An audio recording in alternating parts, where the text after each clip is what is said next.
সঙ্গে এসে আজকে মোমেন্ট রিসোর্টটা এত বেশি ভালো লাগতেছে, আমি নিজেও কল্পনা করতে পারতেছি না। মনে হচ্ছে অনেক সুন্দর একটা জায়গাতে এসেছি। গাইস, হেভি সুন্দর কিন্তু এই জায়গাটা। বগুড়ার এই মোমেন্ট রিসোর্টে কারা কারা এখনো আসেননি তারা অবশ্যই আসবেন একবার হলেও এই সুন্দর জায়গাটিতে উপভোগ করতে। এই সেলিব্রিটি নাকি এটা?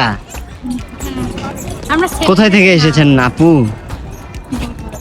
আমার বাসা বগুড়া। আমার বাসা নওগাঁ। বগুড়া নয়, বগুড়া।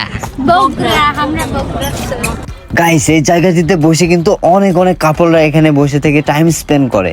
এই জায়গাটিতে বসে থেকে কিন্তু পুরো মোমেনের ভিউ দেখতে পাচ্ছেন। আরো সুন্দর সুন্দর জায়গাগুলো আছে, চলেন যাই ওই পাশে। গাইস, পুরাতন ঐতিহ্যকে ধরে রাখতে এবং কঠিন লেভেলের সৌন্দর্য বৃদ্ধি করতে দেখেন ঢেকি এখানে লাগাইছে। দেখেন ঢেকিটা অনেক বেশি সুন্দর লাগতেছে এই জায়গাটিতে। এখান থেকে আমরা অন্য পাশে যাইতে দেখি রাজা ভাইয়েরা চলে এসেছে।